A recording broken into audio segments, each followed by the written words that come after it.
Durán, por la invitación. Bueno, actualmente ya no soy jefe del departamento de epilepsia, soy un médico asistente y coordino la unidad de epilepsia de la clínica Ricardo Palma. Muy bien, vamos a empezar. He puesto una trampita al doctor Durán. No es una paciente, no es un paciente joven, es un paciente mayor. Es una paciente mujer de 68 años, ya es diestra, ama de casa, viuda, estudió hasta el tercer grado de instrucción secundaria y vive en Lima, específicamente en Los Olivos. Ya. Esos datos de la afiliación, siempre es importante a los pacientes con epilepsia preguntarle la dominancia, ¿no? Porque nos ayuda un poco en determinados tipos de crisis a determinar la zona epileptogénica. Ella, como antecedentes de importancia, tiene que es hipertensa y diabética hace varios años, pero es una paciente que es adecuadamente controlada, ¿no? Tiene un tratamiento regular, usaba losartán, metformina. Es una paciente que tiene buen soporte social porque tiene hijos que viven en el extranjero, entonces suelen apoyarle en la medicación, incluso hacía controles regulares de la glicemia, ¿no? Antecedentes familiares, ninguna historia familiar personal de epilepsia. Tiempo de enfermedad tiene 1 año, ¿no? Un curso paroxístico. ¿Qué síntomas tenía? La paciente viene a la consulta, ¿no? Referida de otro hospital, porque en el curso del último año había presentado 4 episodios transitorios, ¿ya? De varias horas de duración, 4 a 12 horas, en los cuales los familiares la notaban como ida, que no era la misma, ¿no? Esas son las palabras de la nieta, que es con la que vive la paciente. O sea, la notaban como ida y que no era la misma. Y cuando le preguntaban, siempre estaba desorientada, actuaba incoherentemente en ese momento, caminaba de un lugar para otro, como si buscara algo, no respondía adecuadamente a las preguntas y las órdenes, y lo que sí notaban era un ligero temblor generalizado sutil. Entonces son 4 de episodios de este tipo, de las mismas características, el más corto de 4 horas y el más prolongado de 12 horas de duración. Después de los eventos que remitían espontáneamente, la paciente no recordaba el episodio, ¿no? Se quejaba de dolor de cabeza leve, ansiedad y tremor generalizado, los cuales mejoraban progresivamente en el curso de las horas. En cada uno de estos eventos, la nieta le realiza siempre el hemoglucotex, porque ella ya como que sabía de que la hipoglicemia podía causar estos síntomas, y en los 4 eventos le realizó el hemoglucotex, los cuales siempre estaban dentro de valores normales, ¿no? Que fluctuaban entre 90 y 150 más o menos. No habían sobrepasado esos límites, ni sido menores a ellos, ¿no? Durante los 4 eventos fue llevada a la emergencia de un hospital, ¿no? 2 oportunidades fue a Cayetano Heredia y en 2 oportunidades al Hospital Loaiza, donde, de acuerdo a lo que describía la nieta, habían descartado trastornos metabólicos, falla cardíaca, ictus. En 2 oportunidades le hicieron una tomografía cerebral, en 2 oportunidades le hicieron electrocardiogramas, y en las 4 oportunidades le obtuvieron exámenes de sangre para ver si había algún trastorno metabólico. ¿Qué más? En estas hospitalizaciones la paciente siempre quedaba en observación en emergencia, y cuando, al menos en una oportunidad, cuando ya estaba a punto del internamiento, en la espera del internamiento, se recupera espontáneamente, ¿no? Y bueno, le decían darle de alta. Y la paciente nunca fue internada, nunca estuvo internada por varios días en un hospital, solamente llegó a emergencia. Un mes después del último evento, que fue atendida en el Loaiza, pues le dicen, bueno, mire, ¿sabes qué? Mejor váyase al Mogrovejo, porque ya usted tiene esto repetitivamente y que la estudien en ese lugar, ¿no? Entonces, en la primera evaluación es atendida por una neuróloga que no es neuróloga del departamento, sino de otro servicio, una neuróloga de mucha experiencia, que ya está jubilada, el doctor Durán la debe conocer, la doctora Marta Flores, una excelente colega, y ella la encontró lúcida, orientada en tiempo, espacio, persona, no había ningún signo neurológico focal, refería a un tremor sutil, generalizado en extremidades superiores, y todo lo demás estaba bien, o sea, no había ningún problema. Muy bien, creo que hasta ahí la historia. Entonces podríamos más o menos aquí hacer un ensayo de qué es lo que podría estar teniendo la paciente. Por ahí si hay colegas que nos pueden ayudar, podemos ver.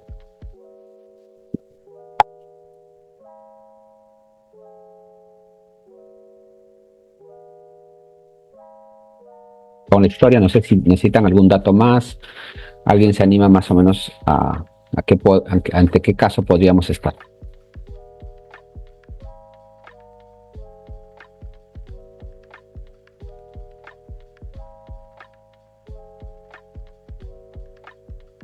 Sin temor pueden participar, no hay ningún problema, colegas. Oh. Creo que había una pregunta, un síntoma de episodios de gruñía a la paciente, resoplaba a la paciente, ¿era así? No. Básicamente desorientada, actúa incoherentemente, no responde preguntas ni obedece órdenes simples y tremor generalizado sutil. Sin pérdida de esfínteres, ¿no?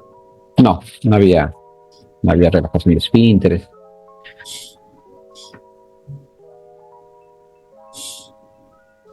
Muy bien, entonces esto es un caso que puede ser un caso que puede venir a la emergencia en cualquier momento, por eso lo escogí, ¿no?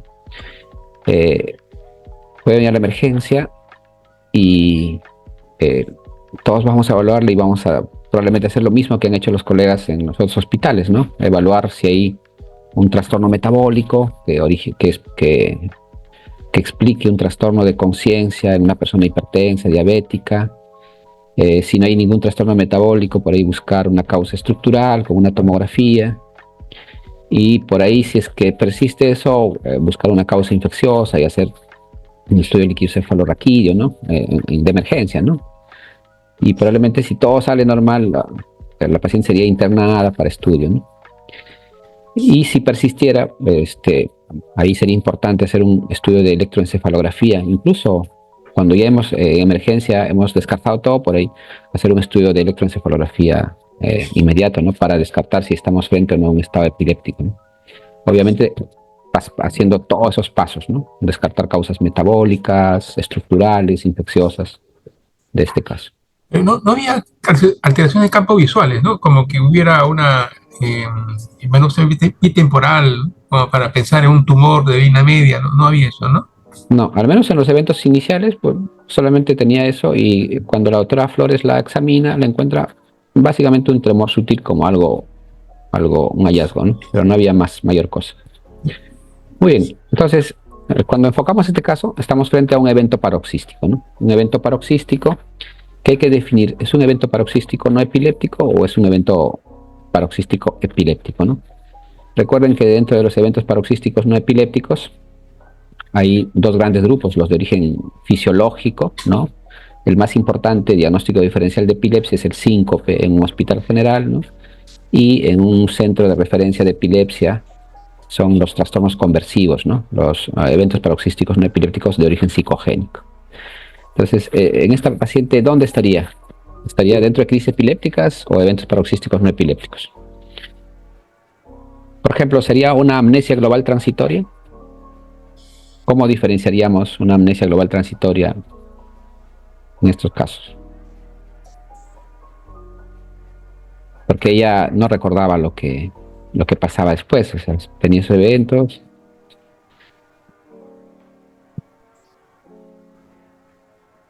No parece una cosa, no parece una pseudocrisis, ¿eh? Parece una crisis verdadera, ¿no? Claro.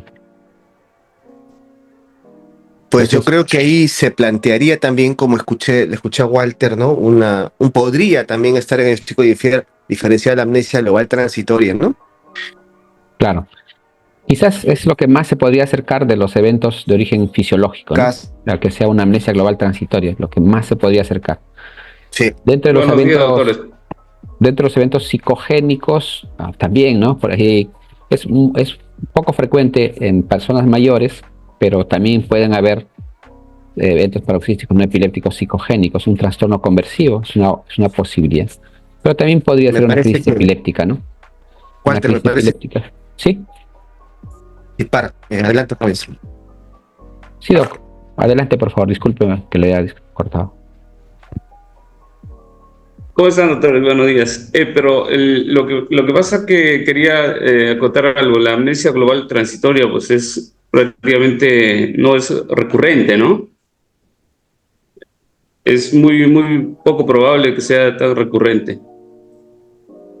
Claro, me parece más crisis verdaderas, ¿no? Así es. Pero si fuera una crisis epiléptica, sería un estado epiléptico. Sí, creo que me parece que sí, Doca. Claro. Bueno, con la paciente. Muy bien. Entonces, la amnesia global transitoria es importante como un diagnóstico diferencial en este caso, por eso que he puesto acá los criterios de diagnóstico para amnesia global transitoria, ¿no? Inicio del ataque es presenciado por un testigo. Es importante para el diagnóstico de amnesia global transitoria que el inicio del evento sea presenciado por un testigo, ¿no? Para el diagnóstico adecuado. El paciente debe tener una clara amnesia anterógrada. Recuerden, este punto es importante. Ausencia de obnubilación de la conciencia, defecto cognitivo o pérdida de la identidad personal. Ese es un dato importante. En esta paciente, cuando va a los centros, sí había obnubilación, había defecto cognitivo, pérdida de la identidad personal. O sea, sí hay. Entonces, este punto ya descarta que sea una amnesia global transitoria. El ataque se resuelve en menos de 24 horas, está dentro de ese criterio. No se deben apreciar signos neurológicos focales durante o después del episodio, también lo cumple. No debe registrarse rasgos epilépticos, es importante. Porque en estos casos, por ahí, la electroencefalografía es un dato muy importante en el estudio. Ausencia de traumatismos craneoencefálicos recientes o de epilepsia activa, ¿no? Hay que descartar eso. Pero en este caso puntual, yo creo que el tercer criterio es lo que descartaría la posibilidad de que nuestra paciente haya estado en una amnesia global transitoria. Muy bien, entonces una vez descartada esa posibilidad, obviamente ya les he dicho que en ella descartaron causas metabólicas, descartaron causas estructurales, ¿sí? Incluso en una oportunidad descartaron insuficiencia cardíaca, ¿bien? Entonces, ¿frente a qué caso estaríamos ahora? ¿Qué exámenes solicitaríamos en esta paciente cuando viene a la consulta ambulatoria?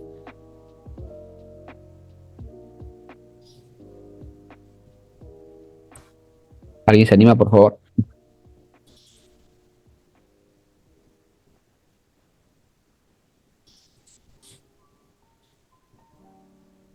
Muy bien, sigamos por el tiempo. Entonces, la doctora Marta, en su plan de trabajo inicial, le pidió una tomografía cerebral sin contraste, exámenes de laboratorio y un EEG estándar, ¿no? Es lo que normalmente se puede solicitar en estos casos. Quizás en vez de la tomografía ya hubiera sido una resonancia magnética cerebral, ¿no? Entonces, y exámenes de laboratorio, todos los que normalmente solemos pedir en estos casos, ¿no? Desde pruebas endocrinológicas, pruebas de electrolitos, infecciosas, ¿sí? Se le pidió todos los exámenes salieron normales, la tomografía cerebral también salió normal, y el EEG mostraba esto. Este es un electroencefalograma que pueden apreciar ahí. Recuerden que este electroencefalograma es un electroencefalograma interictal, ¿ya? Más o menos 1 o 2 meses después del último evento que presentó la paciente. Son descargas bien difusas, ¿no? Todo. Claro. Lo primero es, sí, lo que pasa, doctor, es que esta es una hojita impresa Más o menos, si ustedes ven ahí, creo que tiene 20 segundos. En ese periodo que estamos viendo es 20 segundos. Normalmente imprimimos a 10 segundos, o sea, un periodo de 10 segundos, pero ahí está 20 segundos. Entonces, como que se ve muy comprimido el asunto, ¿no? Pero lo que se nota claramente en las regiones posteriores es que tiene un buen ritmo alfa dominante posterior, más o menos era de 8 o 9 Hz. Un buen ritmo alfa dominante posterior con un adecuado gradiente antero-posterior, ¿no? Ven ustedes una actividad beta continua en las regiones anteriores y un ritmo alfa dominante posterior adecuadamente configurado, pero ven ustedes ahí súbitamente aparece una ráfaga de complejos punta onda lenta generalizados, ¿ya? Que más o menos era de 3 a 3.5 Hz, ¿no? En este caso de más o menos 2 segundos de duración, con predominio bifrontal, ¿no?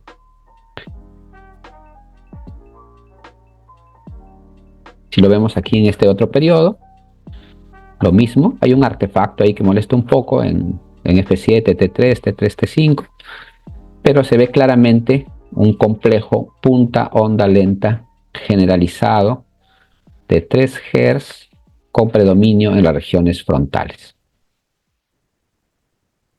¿Sí?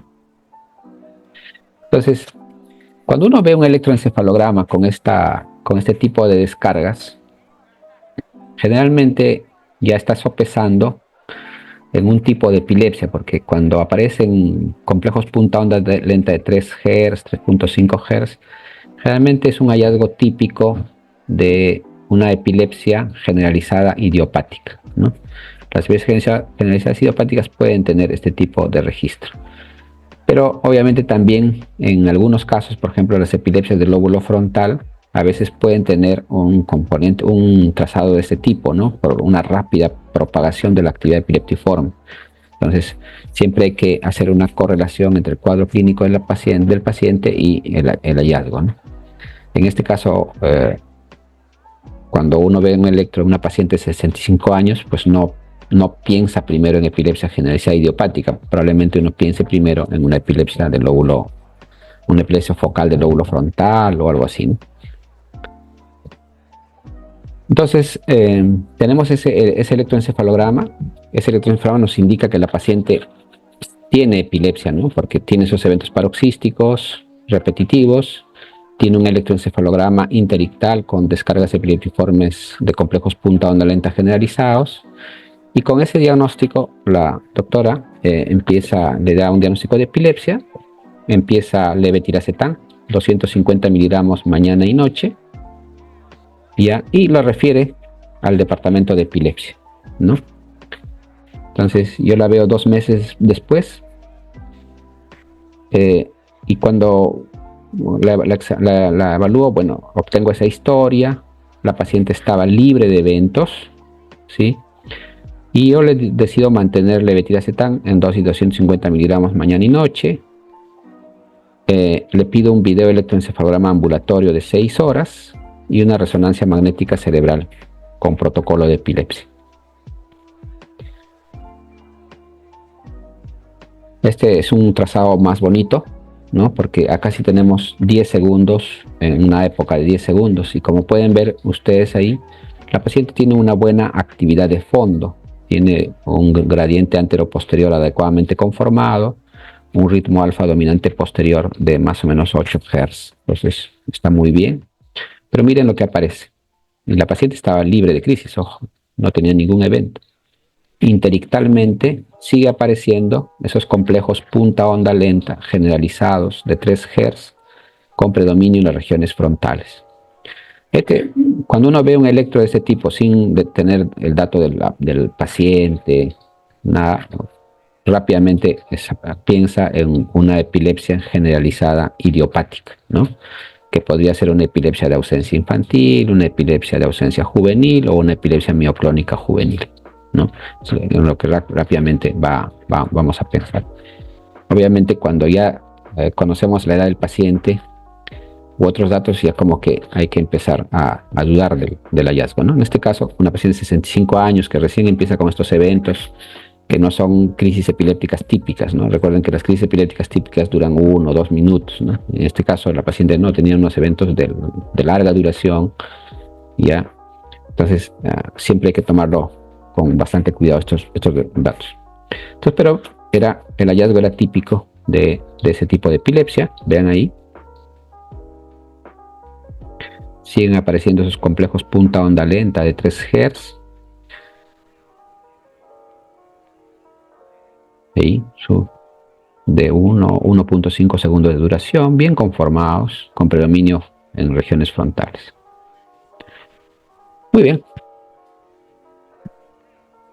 Las neuroimágenes, se le hizo una resonancia magnética del cerebro y lo único que encontramos en la resonancia magnética del cerebro, que podría aparecer en cualquier paciente con diabetes, hipertensión, es una lesión gliótica, periventricular y nada más.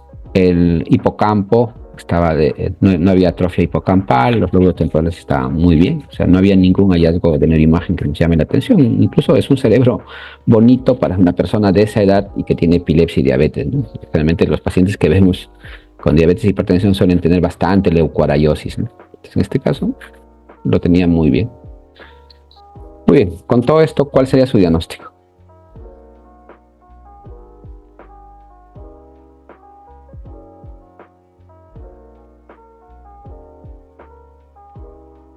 ¿Alguien se anima? Así como fueran episodios de falta de conciencias paroxísticas, ¿no? El término ausencia, a veces es mejor decirlo como falta de conciencia, ¿no? Episódica, ¿no? Y coincide con estos episodios, estos registros de electro, ¿no? Que sea un cuadro epiléptico, ¿no? O sea, que sean definitivamente, o sea, ya con el electro y con todo esto, definitivamente esos eventos paroxísticos de larga duración eran crisis epilépticas, ¿no? Ahora, eran crisis epilépticas, definitivamente eran estados epilépticos, o sea, no eran cualquier tipo de crisis epiléptica, eran estados epilépticos. Ahora, ¿qué tipo de crisis epiléptica tenía el paciente? Unas crisis epilépticas focales, unas crisis epilépticas generalizadas. Si tenemos en cuenta el electroencefalograma, lo más probable es que sean crisis epilépticas generalizadas, ¿cierto? Y dentro de las crisis epilépticas generalizadas, ¿cuál de ellas? Entonces, para eso hacemos esto, ¿no? Recuerden que las crisis epilépticas se pueden clasificar en dos grandes grupos, ¿no? Las crisis epilépticas focales, las crisis epilépticas generalizadas, ¿no? En las crisis epilépticas focales hay crisis con preservación de conciencia, ¿cierto? O con alteración de conciencia, que pueden tener un inicio motor, un inicio no motor.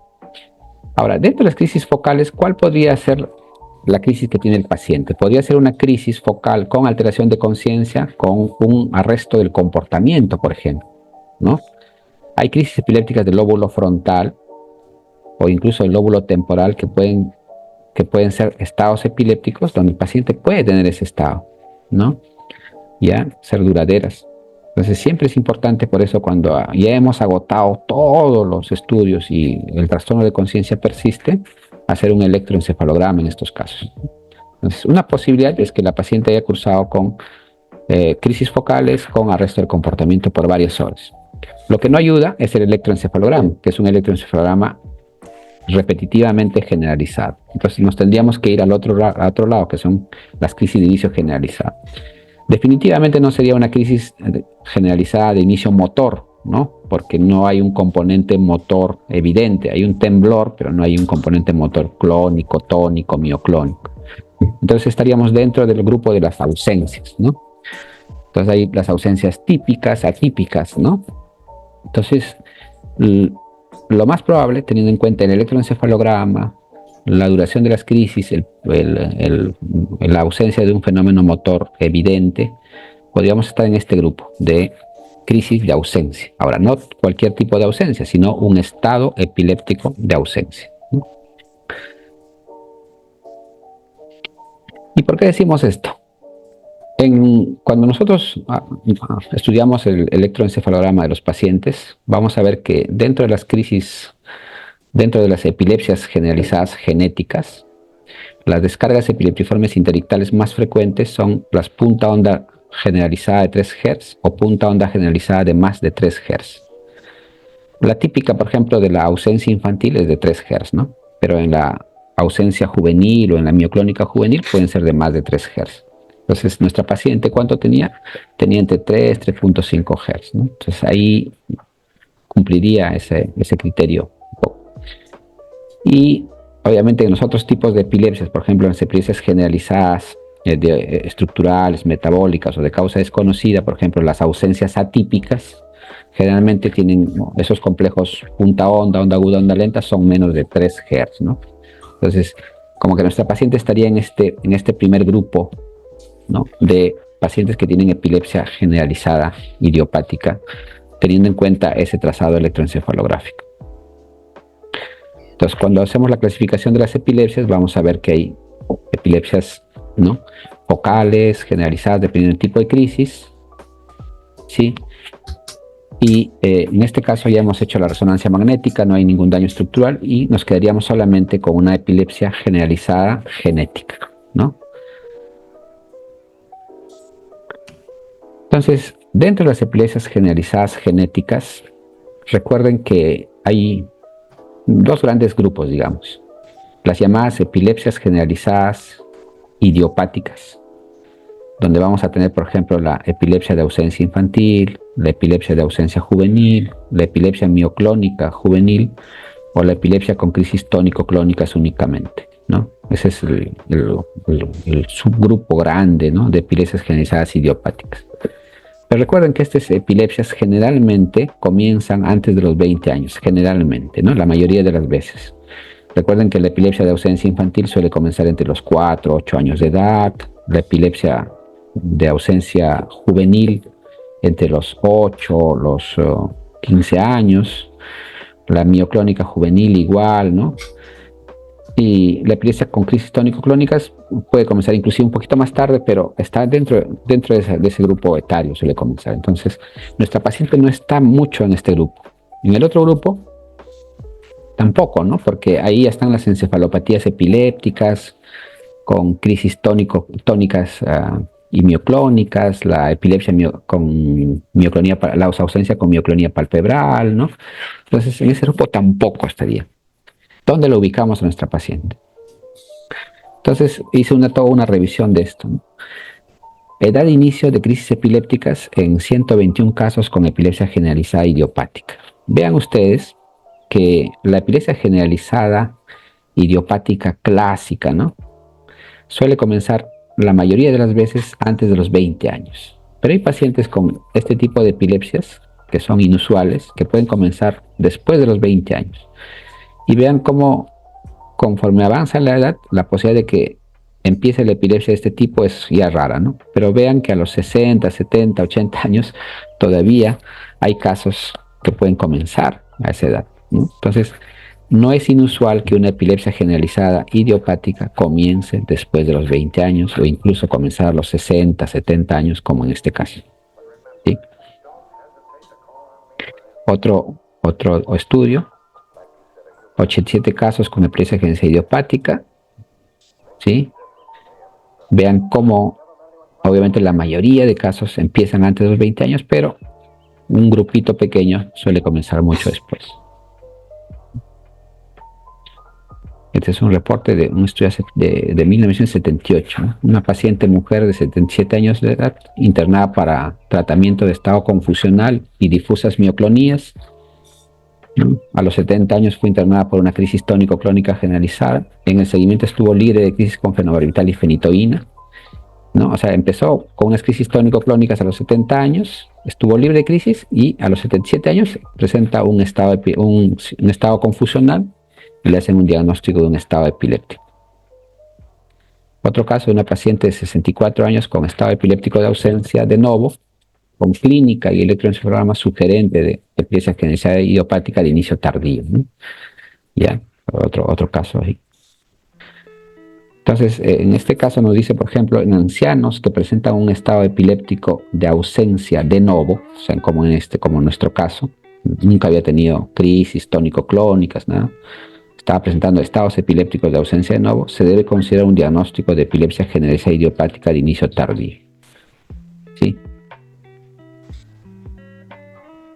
Otro caso, una paciente mujer de 86 años con 14 años de seguimiento, quien desde los 72 años tiene estados epilépticos de ausencia idiopáticos de inicio tardío, con buena respuesta clínica a la motrigina en monoterapia. ¿Sí? Pero con persistencia de las descargas epiléptiformes generalizadas de complejos punta onda lenta de 3 a 3.5 Hz, ¿no? Parecido al caso que tenemos nosotros, ¿no? Que a pesar de estar libre de crisis y recibir levetiracetam, persistía la descarga epiléptiforme, ¿no? Pues este es el electro de esta paciente. Como se puede ver ahí, hay complejos punta onda lenta generalizados con predominio bifrontal. Otro caso, en este artículo hay 4 casos de estado epiléptico de ausencia después de los 60 años, ¿no?